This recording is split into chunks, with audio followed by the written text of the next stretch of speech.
Graça e paz, boa noite, Deus abençoe a todos. Vamos falar sobre João Batista e a pregação de João Batista. Naqueles dias surgiu João Batista pregando no deserto da Judéia e dizia: Arrependei-vos, porque o reino dos céus está próximo. Este é aquele que foi anunciado pelo profeta Isaías: voz do que clama no deserto, preparai o caminho do Senhor, endireitai as suas veredas. Nós estamos lendo o Evangelho de Mateus, capítulo 3, os 3 primeiros versículos. O quarto diz o seguinte: João tinha suas roupas feitas de pelos de camelo e usava um cinto de couro na cintura. Alimentava-se de gafanhoto e mel silvestre. A ele vinha gente de Jerusalém, de toda a Judéia e de toda a província adjacente ao Jordão. Confessando seus pecados, eram batizados por João no rio Jordão. João também dizia, que o versículo 11 e 12 fala: Eu em verdade vos batizo com água para arrependimento, mas depois de mim vem alguém mais poderoso do que eu, tanto que não sou digno nem de levar suas sandálias. Ele vos batizará com o Espírito Santo e com fogo. Ele traz a pá em sua mão e separará o trigo da palha. Recolherá no celeiro o seu trigo e queimará a palha no fogo que jamais se apaga. Graças a Deus pela sua palavra, que o Santo Espírito nos oriente e a todos abençoe durante esta breve reflexão. Arrependimento. Arrependimento é a tônica da mensagem de João, o Batista, de João, aquele que batiza. Nós sabemos, nós entendemos pela palavra de Deus que arrependimento é um dom de Deus. Por ser um dom de Deus, entendemos que a capacidade de arrepender-se é inerente à condição humana. O ser humano, via de regra, se arrepende. A expressão arrependimento, ela é utilizada numa conotação estritamente religiosa para os cristãos. Entretanto, a própria palavra tem consigo a ideia de retorno, de voltar à origem, né? De techuvá, de chuva.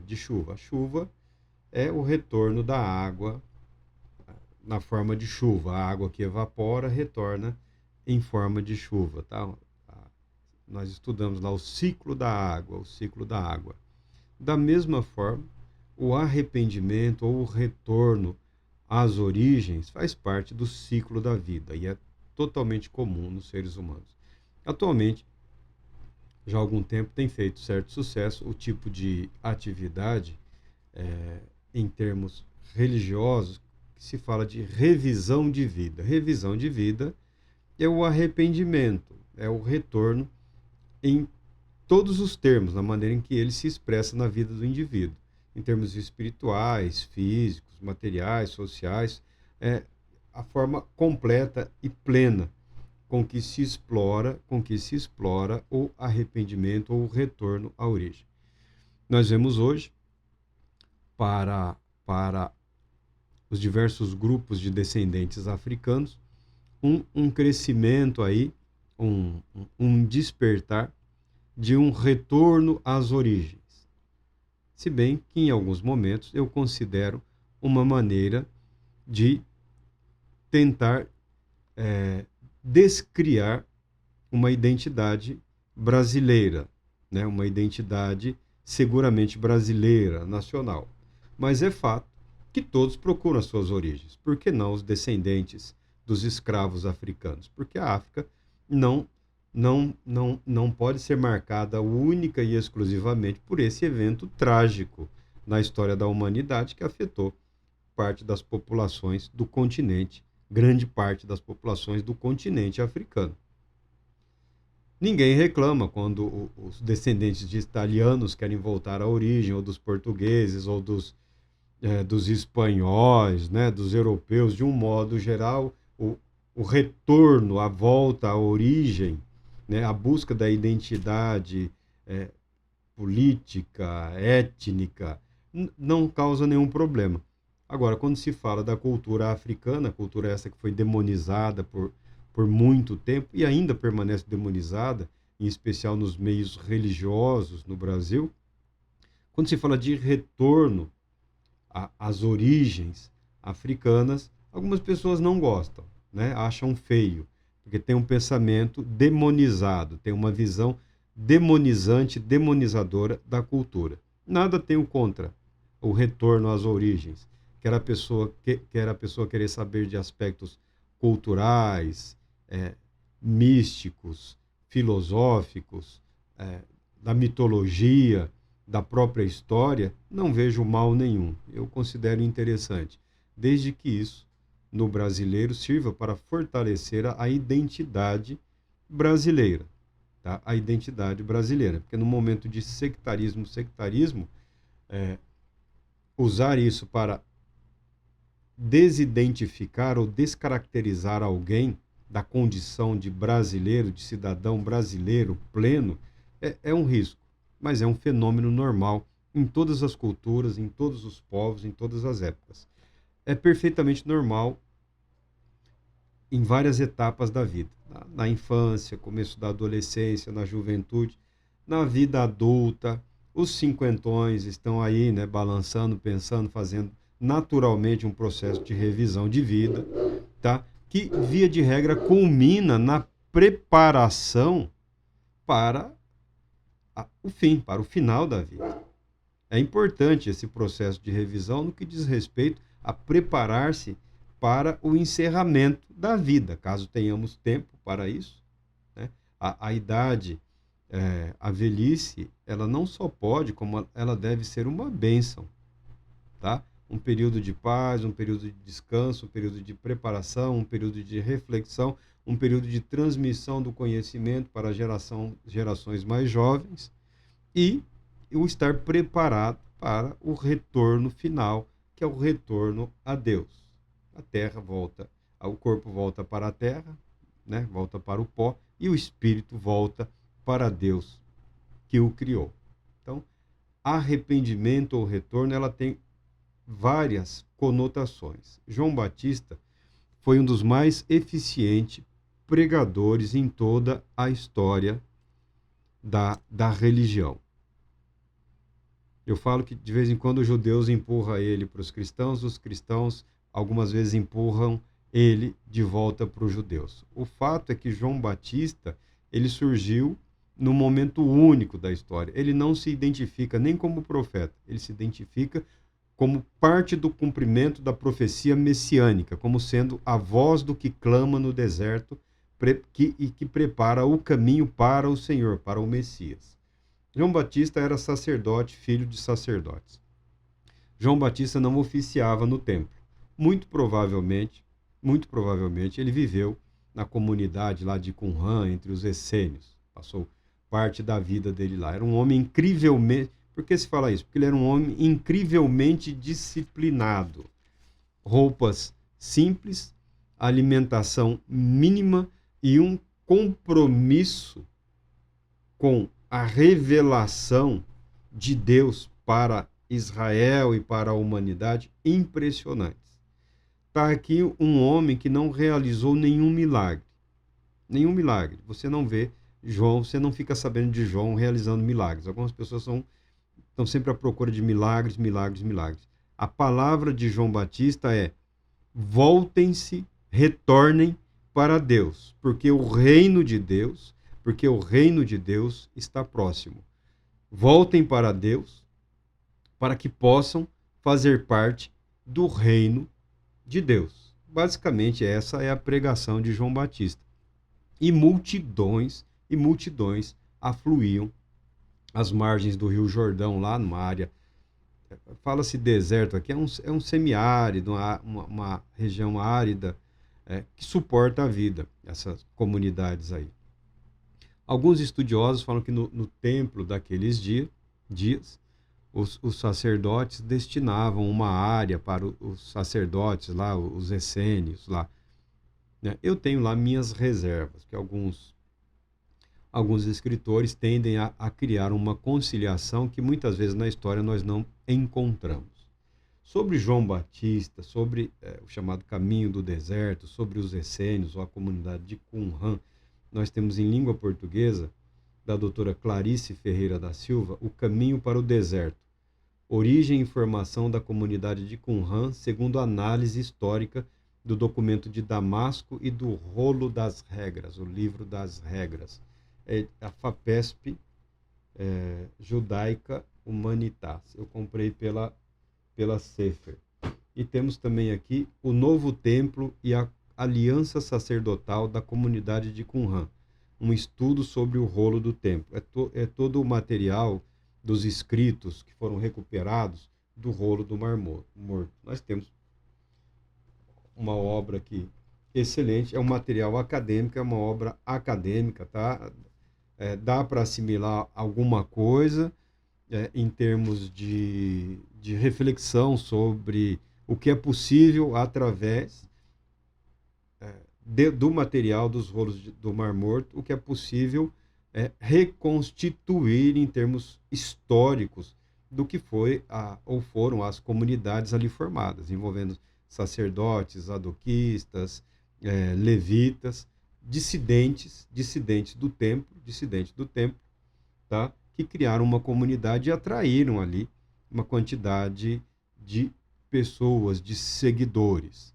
Eles desapareceram, porque basicamente eles se consideravam, e certamente o foram, como nos dias do profeta, eles pretendiam ser aqueles que marchavam à frente dos exércitos de Israel, quando da vinda do Messias, na concepção messiânica deles, que traria livramento das forças externas, naquele tempo, o Império Romano. Provavelmente, com a chamada Guerra dos Judeus, a revolta dos judeus contra o Império Romano, eles se integraram, eles ingressaram nas forças lá. E, certamente, o desaparecimento deles deve-se a esse fato, a própria concepção que eles tinham da natureza e constituição e missão como sacerdotes, como levitas.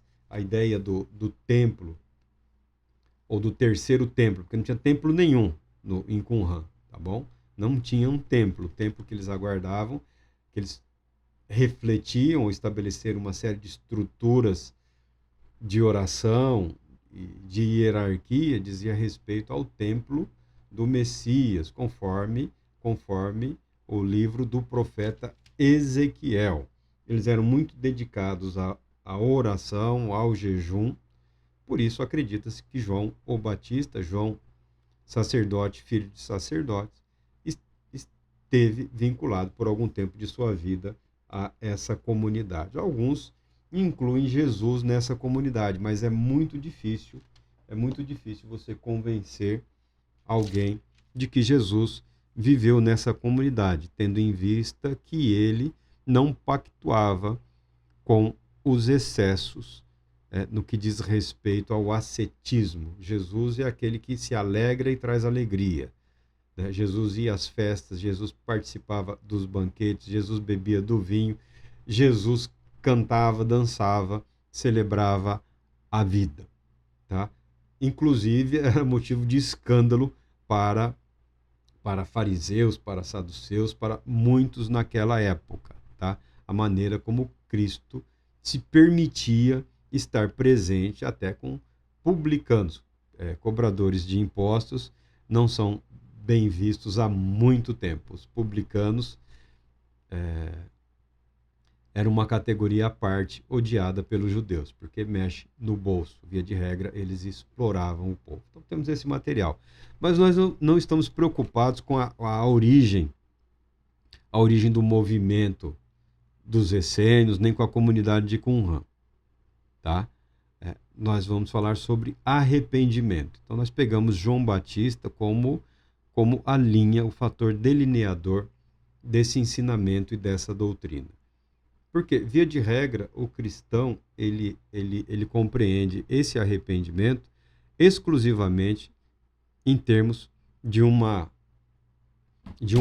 conversão ou de um retorno espiritual no que diz respeito a um grupo ou comunidade específicos. Arrependa-se e venha para cá. Arrependa-se e venha para cá. Arrependa-se, pecador, e venha para o nosso grupo, para a nossa instituição, passe a fazer parte aqui do nosso povo. João Batista prega o arrependimento como preparação para a aceitação no reino de Deus que está às portas. Tá bom? Ele não fala, arrependam-se e venham para as comunidades de Qumran, do Mar Morto. Ele não fala, arrependam-se e venham para o templo de Jerusalém. Ele não diz, arrependam-se e procurem com urgência uma sinagoga. Não. Arrependam-se para que possam fazer parte do reino de Deus, que está às portas. Do reino dos céus ou do reino de Deus são sinônimos. Tem um famoso aí, pastor Batista, que faz diferenciação. Mas é um só Deus, é um só reino. Tá? A manifestação do reino de Deus neste mundo, nesta terra. É Deus se revelando à humanidade, estabelecendo o seu reino aqui. Então, João Batista é um precursor do Messias, Jesus Cristo, nosso Senhor. Divergem diversos grupos judeus a esse respeito. E, em relação a isso, nós nada podemos fazer e também não temos a intenção de mudar absolutamente nada. Mas, para análise e interpretação do conceito de retorno, de arrependimento ou de revisão de vida, nós escolhemos um material.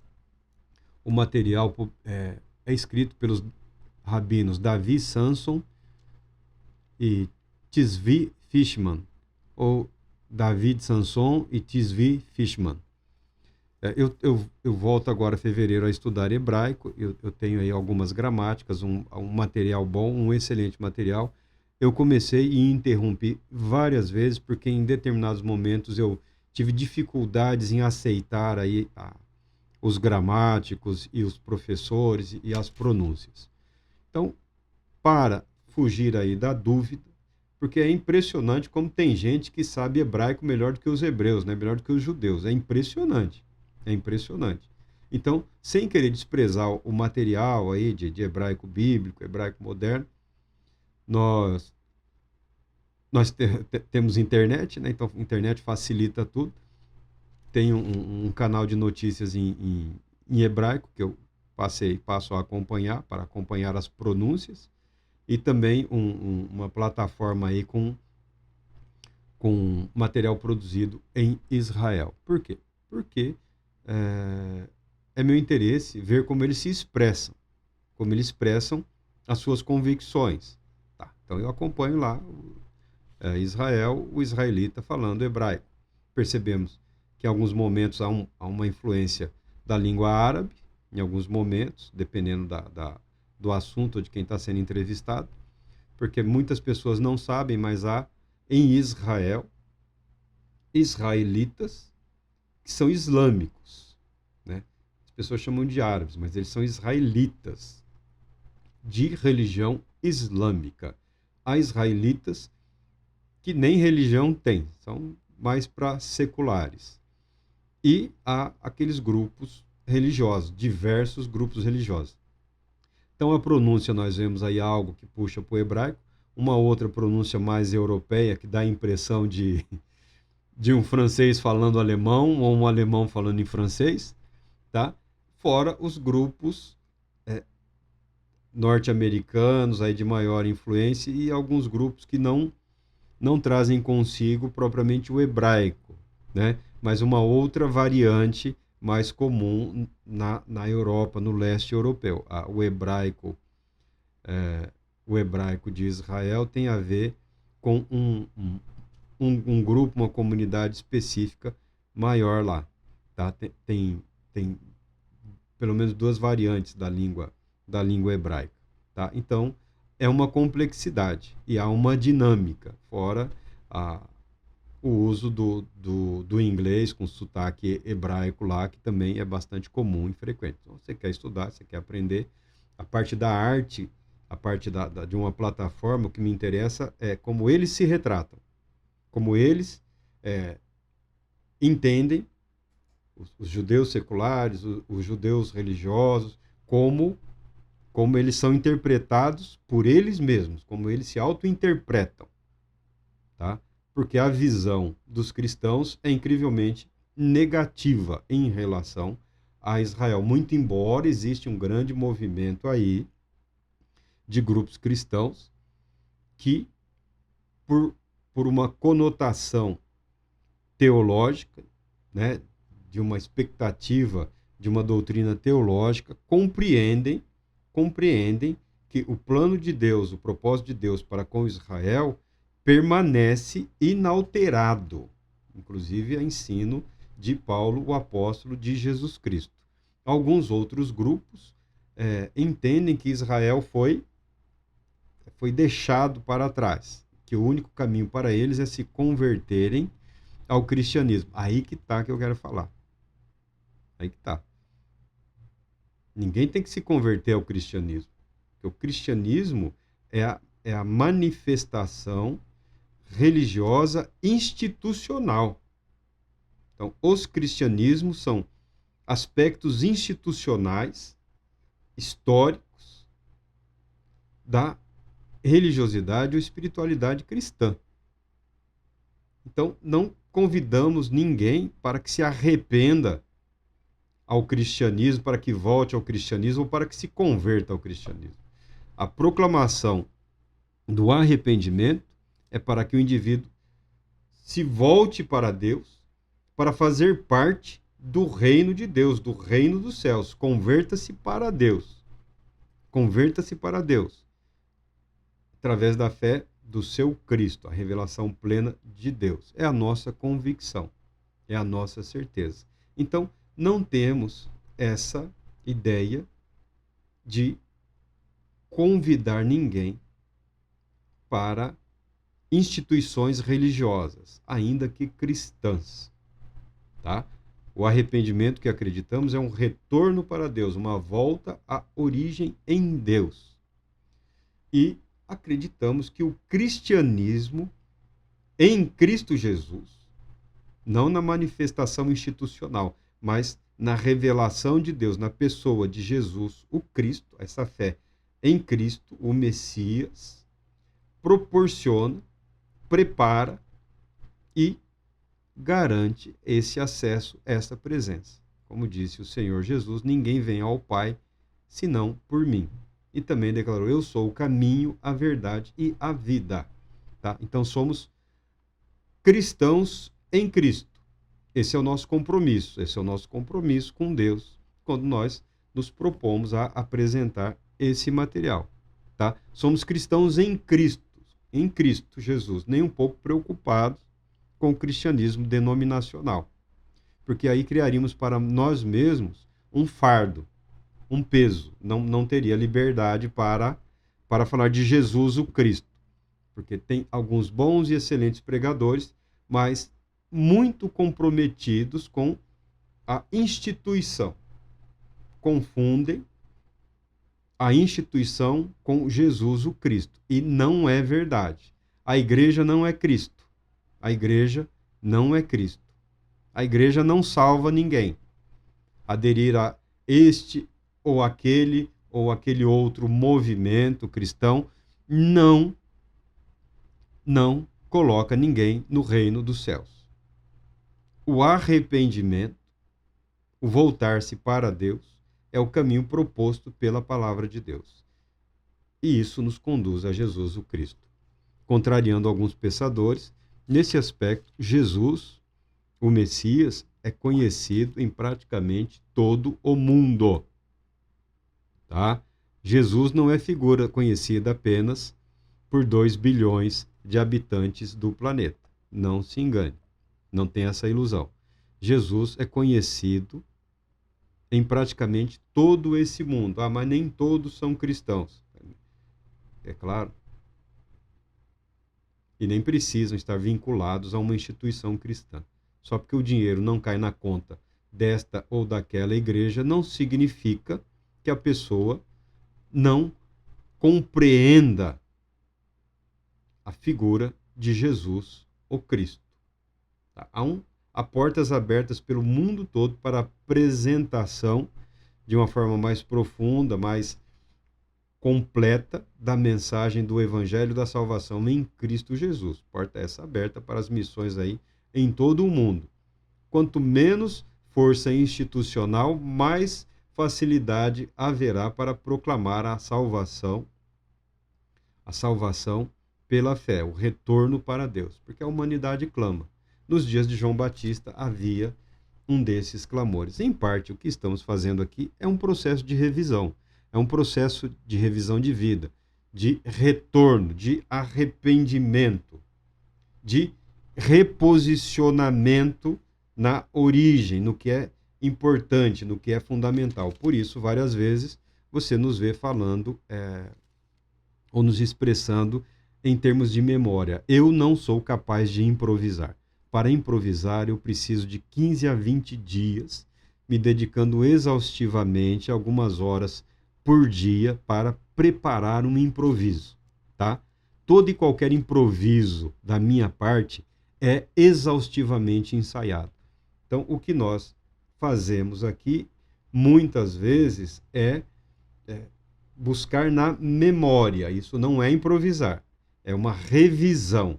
Sondar na nossa mente, na nossa consciência, o que ficou de toda uma vida pensando e refletindo. Eu sei, às vezes parece bem pouco, ou quase nada, tá? Às vezes parece bem pouquinho, tá?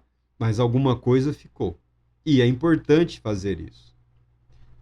Estamos num processo aí de tratamento, de cura, de alguma série de enfermidades, mas não sabendo para onde a vida nos levará, decidimos, então, antecipar o que ficaria proposto para mais futuramente. Devido aos problemas de saúde, nós não conseguimos concluir aí uma primeira etapa.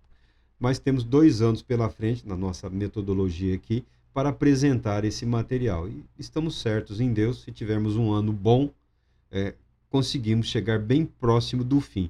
2 anos bons, terminaremos essa primeira etapa e o Marco Antônio terá a oportunidade de expressar as suas convicções, preparando um material mais original. Por ora, nós estamos nos expressando usando o material do qual dispomos como ferramentas de reflexão e também apresentando, porque muito do pensamento judaico, muito do pensamento dos judeus influenciou a igreja na sua história e nós sabemos que alguns não ensinam isto. Não estou falando para ninguém se converter ao judaísmo. Essa não é a ideia. A arte da Techuvá, Davi Samson Tzvi Fishman, a arte da Techuvá, refere-se aos ensinamentos de um rabino, Ravi Kook.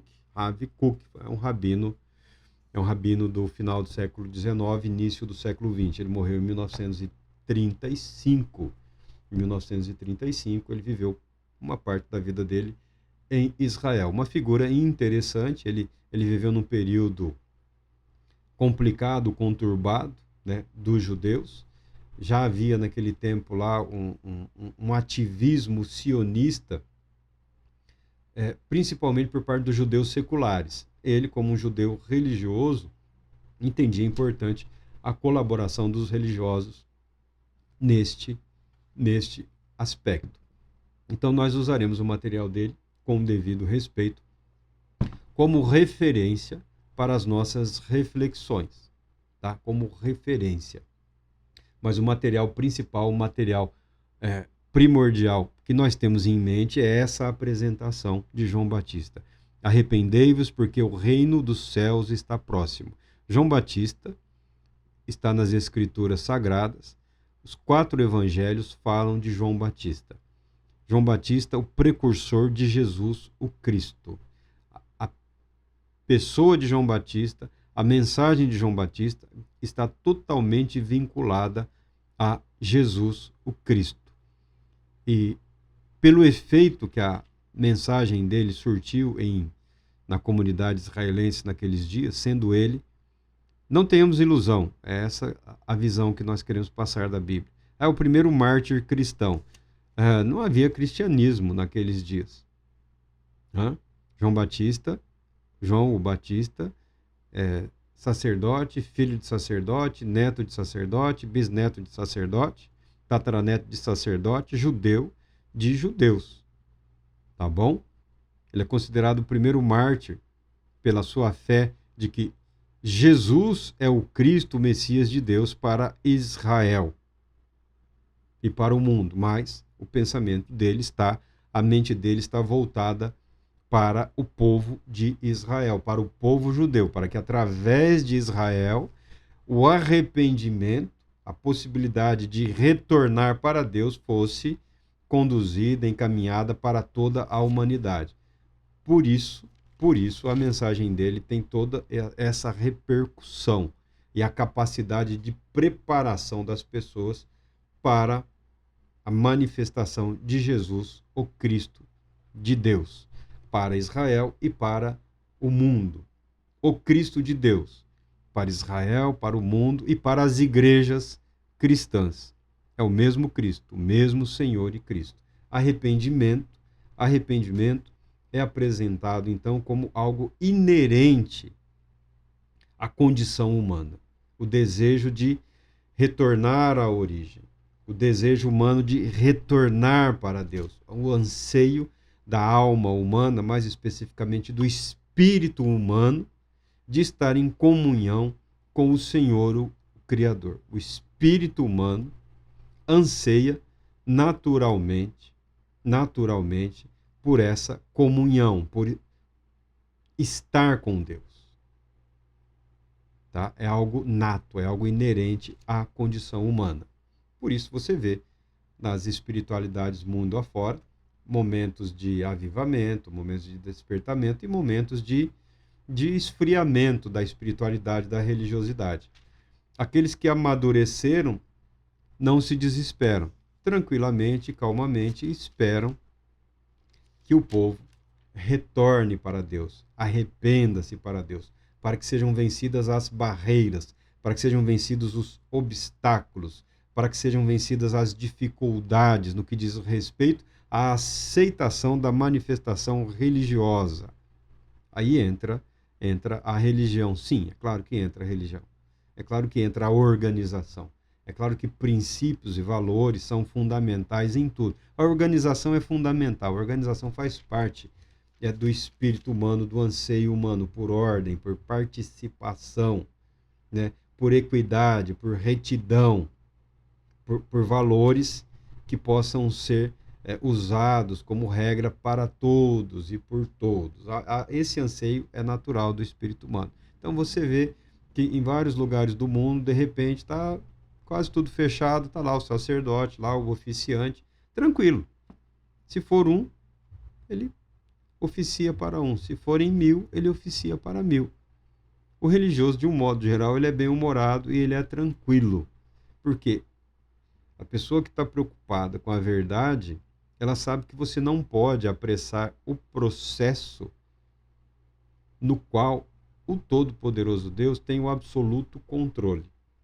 Parte dos movimentos cristãos de hoje, aí nós temos as nossas críticas duras, tem tentado criar, eu não diria criar, né? Tem tentado aplicar aí métodos paralelos para forçar esse arrependimento ou essa volta para Deus. Via de regra, condicionando esse retorno para Deus a este ou aquele grupo, a esta ou aquela prática.